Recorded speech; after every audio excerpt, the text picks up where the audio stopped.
जय हिंद बच्चों, आप सभी का मेरी हिंदी की कक्षा में स्वागत है। आज हम हिंदी पाठ 5 पाठ का नाम माँ है, उसके आगे के क्वेश्चंस करेंगे हम। ठीक है, आगे के प्रश्न करेंगे। प्रश्न 3, बाकी के 2 हम कर चुके हैं। ठीक है ना बच्चों, बाकी के 2 हम कर चुके हैं रिक्त स्थान तक।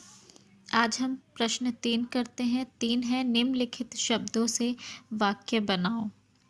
आपको कुछ शब्द दिए हुए हैं यहाँ पे, उनसे वाक्य बनाने हैं। पहला शब्द है खाना। खाना से आपके मन में कोई भी शब्द कोई भी वाक्य आ रहा है, बना सकते हैं।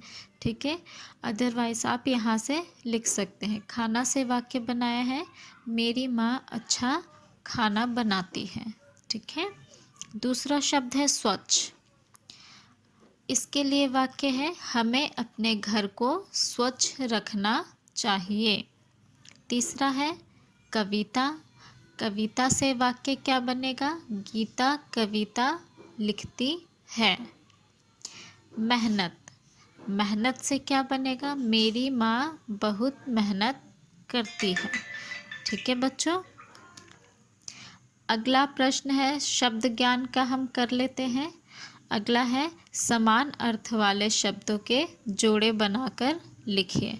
यहाँ पे आपको 2 कॉलम में शब्द दिए हुए हैं, कुछ उनको एक दूसरे से मैच करना है और आगे खाली स्थान है उनमें लिखना है। एक किया हुआ है बुक में, खाना। खाना का क्या होगा? समान अर्थ भोजन। ठीक है। अगला क्या है? झट। ठीक है ना, तो झट का क्या होगा? समान अर्थ। रिक्त स्थान फिल कर चुकी हूँ मैं। आप रिक्त स्थान में देखिए, झट के साथ क्या मैच किया मैंने? जल्दी। ठीक है। अगला है नंबर और अंक। सामने अंक ही है, तो ये क्या, ये दोनों ही एक दूसरे से मैच होंगे, नंबर के साथ अंक। माँ। माँ का समान अर्थ क्या है? माता। अगला है कठिन। कठिन का समान अर्थ क्या होगा? मुश्किल। ओके बच्चों, तो ये हमने कर लिया है।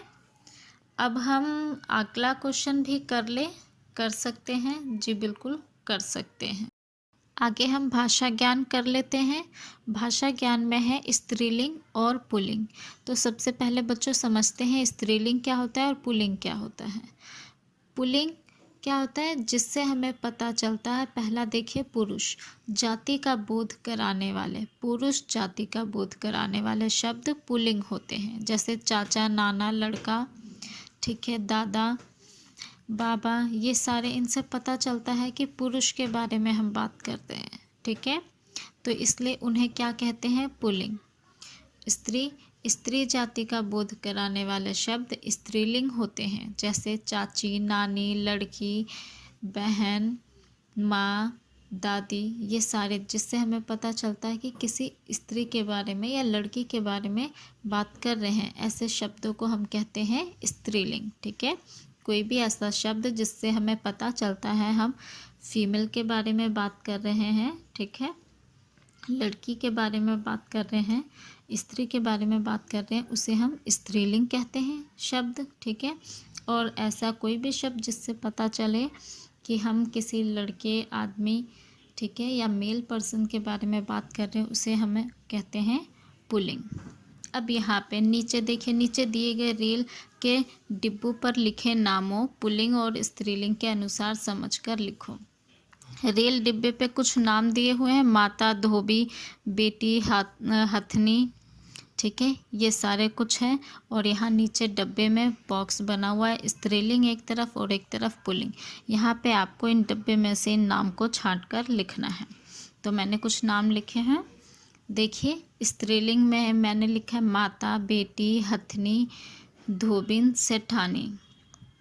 पुल्लिंग में देखिए पिता, बेटा, हाथी, धोबी, सेठ। बिल्कुल सेम लिखा है मैंने। ठीक है, देखिए माता, माता स्त्रीलिंग है और माता का पुल्लिंग क्या होगा? पिता, तो माता के सामने पिता लिखा है। बेटी है अगला, बेटी स्त्रीलिंग है तो इसका पुल्लिंग क्या होगा? बेटा, तो पुल्लिंग में बेटी के सामने बेटा लिखा है। हथनी हथनी क्या है? स्त्रीलिंग, मादा हाथी होती है, ठीक है। तो पुल्लिंग में क्या आएगा? हाथी। धोबिन मतलब स्त्री के बारे में बात कर रहे हैं, महिला धोबिन है ना।